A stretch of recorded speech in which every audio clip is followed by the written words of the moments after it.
Hey YouTube, what's going on? It's Chris here. I want to bring you guys a little update on Bitcoin. Not feeling the best today, so if I'm going a little bit slower, I apologize, but just want to bring this out to you since we kind of broke that equilibrium. It was a very important time, so wanted to be here with you. If you guys could like, subscribe, all that, I really appreciate it.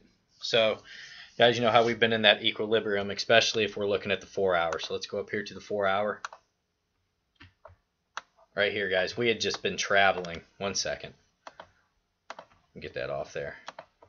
Okay, so we had just been traveling for 12 or 13 days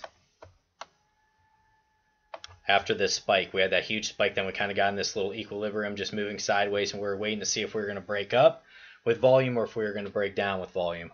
Now you see, we did get more volume. It's not huge. You're not seeing any of these type of spikes right there, but that's still significant volume, and it broke to the bear side. It broke to the downside, so people shorten. So I want you to be aware of that. The next spot that's really crucial that we must hold, guys, obviously this will be a little spot here, the 63.18, but I really feel like this white line down here at 61.72. I feel like that's crucial to hold. Otherwise, we could definitely break down to the 6,000 area by itself, just 6,000. So, and after that, guys, it could go to 5. I mean, anything could happen after that. You can see how we built all this support along here. So if we break through that, it's going to be a tumble. But we'll see. I mean, the RSI is getting deep right now, so guys will be buying it up. They're going to be getting some long positions in. So it's at 21 right now. And you can see, guys, even down here last time at, what, 16? And then it runs up. I mean, it will only get so low before the bulls will step back in. So you got to remember that. But this is some volume that did come in, so be aware. And also you can see the moving averages, they're all over top now. Like we talked about that raging river. You got to think about where's the trend at? Where are the guys going right now who are playing the moves? There's been guys just waiting, guys shaking, who are addicted to trading and whatnot in this area because there was nothing to do. You were moving in such a tight range that it was driving people crazy, so they've been waiting for this break. Now guys will jump on that, start shorting it, and ride it down. We'll see how far it goes before the bulls step in, but that's how it goes. If it would have broken to the upside, same deal. We'd see it run up there, and then we'd see if there'd be a little bit of a retracement. But keep in mind, guys, you know, these are some bearish candles that are coming in here on the 4 hours. That's something I want you to be aware of too. Next thing I wanted to show you here, and this was on the day, so let's get back to that. Okay, is the retracement levels. So I'm going to pull this Fibonacci here, but I'm not going to include this huge manipulative wick because that was crazy, guys. That was all the tether FUD stuff. People were throwing their money back into Bitcoin. They were scared, so I'm not counting that. I'm going to go to the other wick for our Fibonacci, but we can see where we're at in terms of retracement. Right in there, you can see the 786. So this might be a spot where it could reverse a little bit, or maybe we're going to go down to the 886. We'll see. But there's always those reactions, especially after a big fall. I mean, look at this big fall here, then you had a reaction. And there's guys who'll play that little reaction and look for the candles. You know, so say this candle got put in and the next one is a doji, and then we get a little bit of volume to the upside. You know, it could very well run from the 786 to, you know, the 50 right there, or the 382, depends. And there's a move to be made. So I want you guys to look at that type of stuff. It's really important because these Fibonacci's typically do. I mean, we've been deep, guys. We're 786 on a lot of them, 886. Let's check another one while we're at this, because it's always good to look at the past history. That's what you want to see and see what's been happening. Keeps repeating itself. So we'll go from this low down here, cross right down there, guys. We wicked down through the 886. And we were kind of floating in between the 886 and the 786, but then we ran up to what? The 382 right there. See how those Fibonacci levels work? So if you can catch a 786 or an 886 and it runs to the 382, there's good profits made there. But this wick, this is completely manipulative right there. I just go by the candle body. And many other smart traders, you know, guys who've done this for a long time, that's what they were saying. I was listening to them and they said, yeah, just count this basically as the body. And that's what I agree with as well. So, you know, guys, just really pay attention to the candles as well, because you could catch some stuff. I mean, like right in here, take a look at this. You always want to go back to the past here, the history. Look at this beautiful hammer candle with volume. Okay, we had a hammer candle into an inverted hammer right there, and then we ran up. And there's really good percentage gains to be made there, guys. So say right now after this big fall, say we have one more little bit down here and we get a nice beautiful hammer candle here, and then there's a following good candle, a bullish candle. That would be wonderful. A bullish engulfing candle, something like that. Guys, that'd be the time to jump in and maybe ride it back in up to here. That's 67. But as of right now, the trend's going down, guys, and that's what you got to be aware of. And remember, there's money to be made if you're shorting.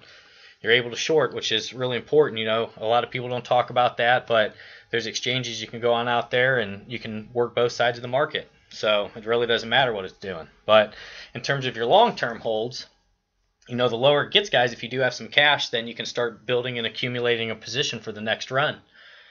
Because who knows? We don't know if a bottom's in yet at 6,000. It's been defended the whole year. 6,000 has been defended the whole year. So that is something that's important, but it really could break on any type of news. Anything happens now. Or it could break to the upside because this is very manipulative, and two of these could come in and change the whole sentiment, you know? That's just how it is, guys. In this space, you could see a candle that was right here go all the way up into here and close. I mean, that's just... we've seen it. So it's an interesting market, guys. It's young. That's why it is so crazy and volatile and things like that. But that's what makes it exciting as well. You know. But the next bull cycle is going to be something special, I do believe. And it's always smart to just start accumulating slowly, dollar cost averaging it in if you want to build a position. You know, you're building a position near the bottom. I mean, even if it goes a little bit lower, guys, take a look overall at this. Alright, you can see how this whole chart has just started to build that bottom here and how we've just been moving along. And yeah, there could be one more drop down into here, guys. The top of that could happen. Or it could start making that move and we start putting in the higher highs and higher lows. But you have to look at it in the macro view as well. I always find it interesting to take a look at it like that, guys, because you can just kind of see where it's been defended this whole time. 1, 2, 3, 4, 5, 6. I mean, we've just been riding along that. And remember, guys, look at these reactions. When you fall real hard, you're always going to bounce back up. Fall real hard, bounce back up. I mean, there's big gains in there. Fall down, bounce back up.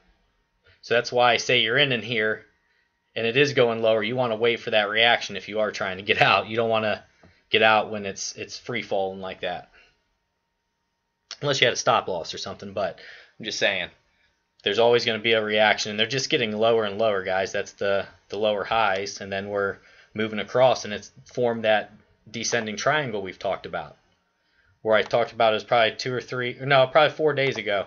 I was saying, you know, Bitcoin's in this, put it like that, Bitcoin's in this descending triangle, and most of the time it breaks down. 70% of the time it's going to break down because you're just hammering on this bottom. Think about this. The waves coming in, boom, coming back up, boom, hitting it again, and it's getting weaker and weaker and weaker until it eventually would break to the downside. Now, there's still a 30% chance it could break up to the upside. That could happen as well, so you got to be prepared for both. But the most comfortable way would be to keep going down. We've been in this bear market for 10 months, 11 months, whatever it's been. But guys, most importantly, just form a plan for what you want to do for the next time this starts happening. I'm telling you guys, it's going to happen again. I don't know if it's going to happen in a year. I don't know if it's going to happen in 2 years. I don't know if it's going to start tomorrow with some big whale throwing his money in. But I'm telling you, it's going to happen again, and you're going to want to have a position that's ready, because these moves do happen really fast. I mean, this is obviously over months, but that happens pretty fast, 6-8 months, and then we clean it out like you've seen here. But look at that, guys. And look at this little hump down here. This is amazing too. If you spend some time and just look at the charts, guys, it's amazing what you can see. This was its own little market cycle in itself. So take a look at this, because we're going to compare it to the larger one. We're going to talk about something. Alright, so let's just do this, guys. And it looks the same too. You see how they're parabolic, guys. We'll just take it close to the bottom here. Second. Alright, so we'll get as close as we can. Let's just kind of go down in here. Let's pull this up through. Alright guys, so we're hitting on the 0.886 right along there, and we're forming that bottom. Okay, so this was this last market cycle. Do you see how parabolic, guys? It looks just like this one. And it got up to $1,100.